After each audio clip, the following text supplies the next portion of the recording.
guys, another adventure na naman ang gagawin natin for today's video. So ayan na guys, andito tayo ngayon sa kanto ng GMA Paliparan Road dahil may pupuntahan tayong ilog or paliguan dito sa may Silang, Cavite.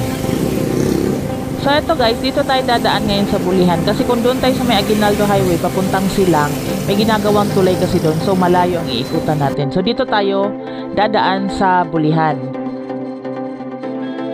Actually guys, maraming daan papunta doon sa Kaong, sa Silang.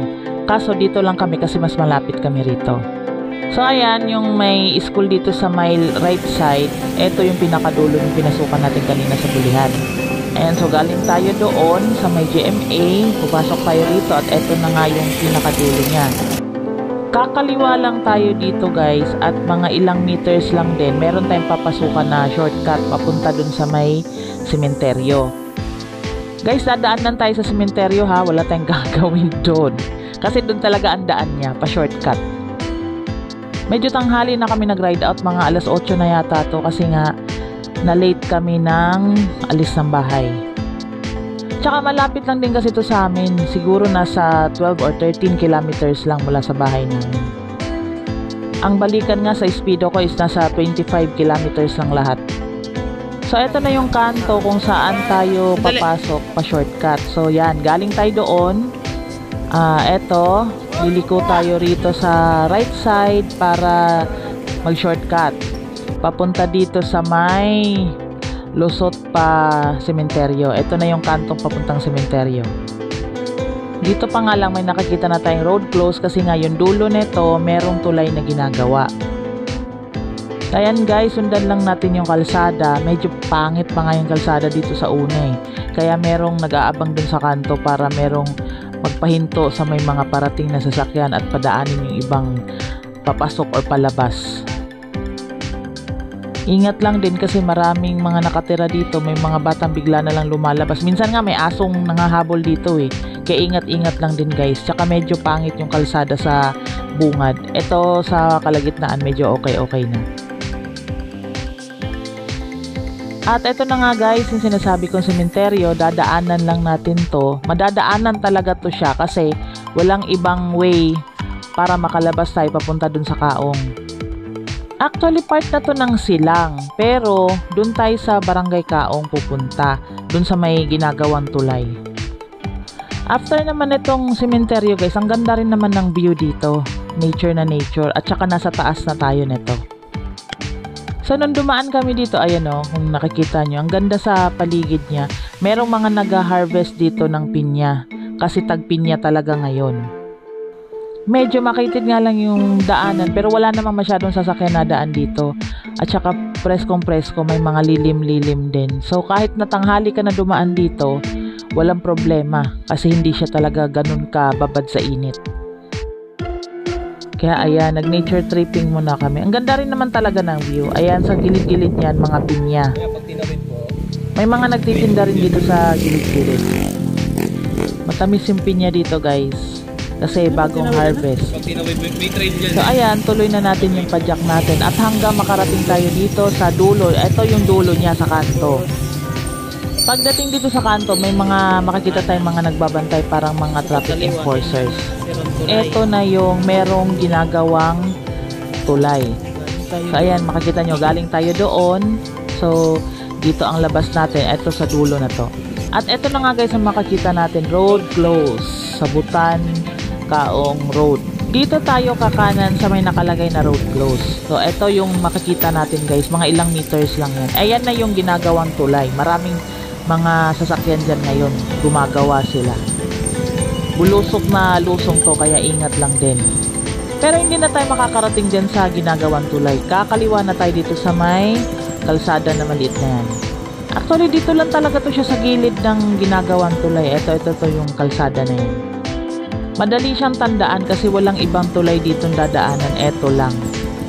Kaya na guys, pasok tayo rito para makita natin yung view ng pupuntahan natin. So ayan ang landmark, may mga tricycle, mga nakapilang tricycle dyan. Maraming nagpa-park dito ng mga motor kasi hindi naman nila pwedeng ibaba. Pero tayo nga nakabike, pwede natin ibaba doon sa malapit sa may ilog. Ayan, dito pa lang tayo sa taas, makikita na natin yung ganda ng ilog. Ayan. Diba? Maganda. So, ibaba na natin yung mga bikes natin para ma-enjoy na natin dun sa baba. Medyo mahirap nga lang guys kasi kailangan bitbitin yung mga bikes pababa at saka pabalik sa taas. Mas safe naman kasi kung ibababa natin yung mga bikes kasi makikita natin at saka safe doon kasi may magbabantay. May bayad nga lang na 20 pesos. So, eto na tayo ngayon sa may entrance. Ang entrance fee pala dito is 50 pesos at may bayad yung pag-park ng bike na 20 pesos. So, bali 70 lahat. Pero safe naman yung bikes natin kahit walang padlock or kandado. Nandito siya sa loob at may nagbabantay. Medyo kami yung nauna kaya wala pang masyadong tao nung dumating kami. Kaya ayan, kami pa lang yung mga bikers na andito.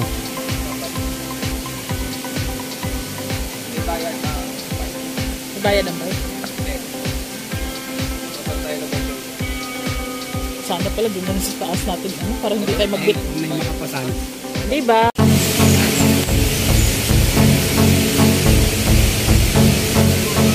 Ito lang yung entrance, may bayad ang bike parking, 10 piso, pero babantayan naman ni tatay. Safe na safe naman at nandito na tayo sa loob. Ito, ayun yung entrance.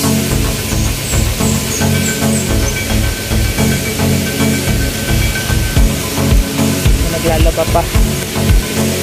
Tingnan natin dito sa baba. So, ayan, sobrang linaw ng tubig. May naabutan pa kami naglalaba dito at naglilinis ng pinagkainan nila.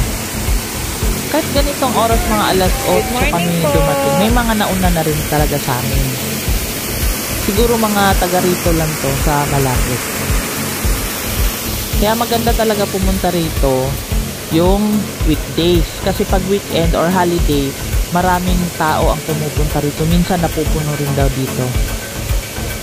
So ayan na guys, time check. Alas 8 pa lang yan. Pero maya maya mga 9, 10, 11 sobrang daming tao na rito. Kaya habang wala pang kasamang iba, i-enjoy muna natin yung area. Tara tara tara!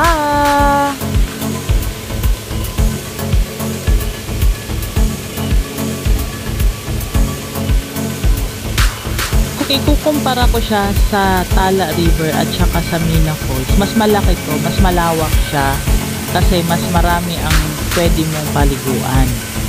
May area din para sa mga adult kagaya nito. May malalim din na area dito. Kaya ka na? Ay, pag bumaba pa ako.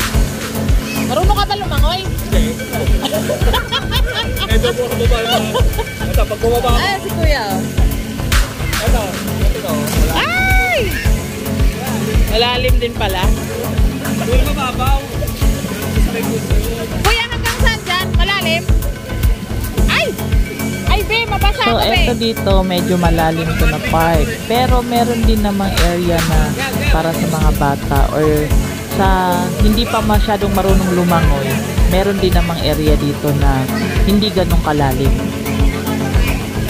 Ang masarap dito, kahit mainit na yung sikat ng araw, sobrang lamig pa rin ng tubig kasi galing nga siya ng Tagaytay.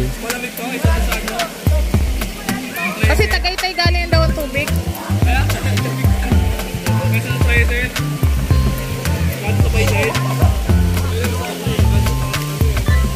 Tatamaan ng init kasi doon eh. Nagpaparent din sila dito ng mga salbabida. Pwede ka rin bumili sa kanila. So eto, hindi masyadong malalim kagaya kanina. Pero marami pa rin tumatalon dito.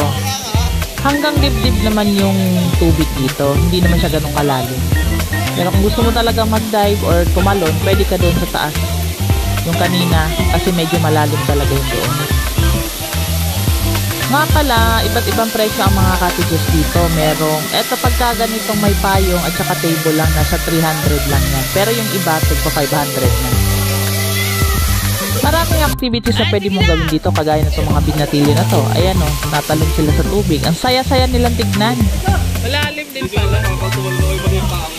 Kaya perfect to sa mga magbabarkada na mahilig maligo at mag-dive or tumalon sa tubig. Kasi mag-e-enjoy talaga kayo rito. Lamig doon.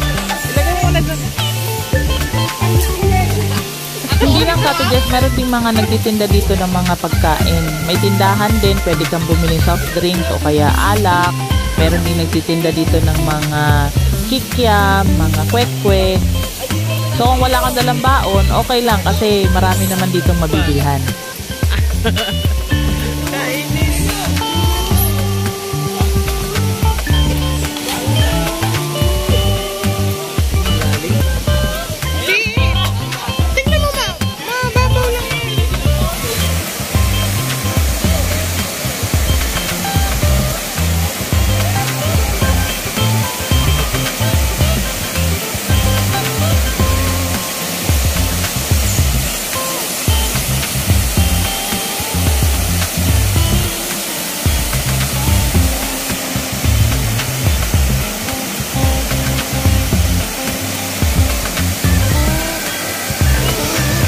Ito naman yung part na medyo malalim talaga. So, ang mga tumatalon din dito, yung mga medyo adult na or medyo may edad-edad na kumpara kanina sa mga binatilyo.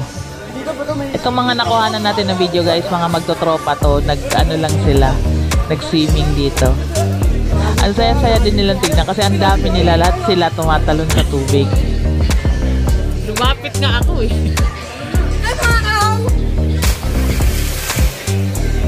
Mababaw dyan? Malalim din. Lalim na eh. Kaya nga mababaw, tatalunin na lang mababaw yan, di ba sa'yo? Paan yan?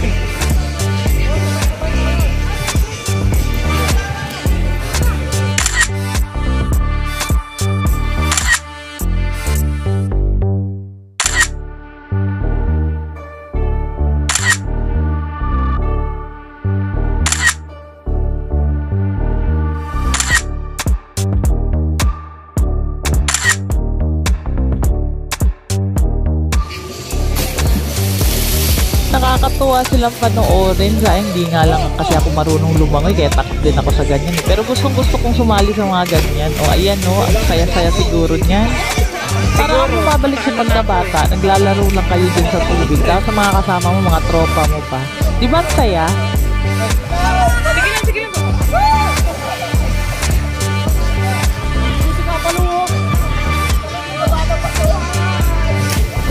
So ayan na nga guys, kung gusto nyo ng mapasyalan ngayong summer, lalo na ngayong pag-init, as in talagang tagaktak pawis mo, masarap ditong tumambay guys.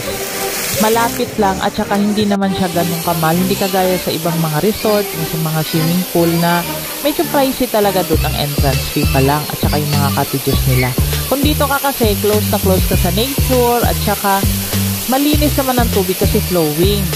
At saka isa pa, malamig, talagang nare-refresh ka dito. So sa mga nagbabalak dyan na mag-summer outing, try naman natin dito guys sa ganitong mga lugar. Okay din naman dito.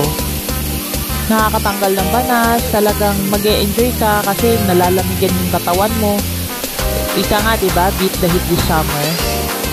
Tsaka pag may mga tropa ka guys, pwede mong isama rito. Pwede rin naman dito mag-video okay kasi meron din naman saksakan, may kuryente dito.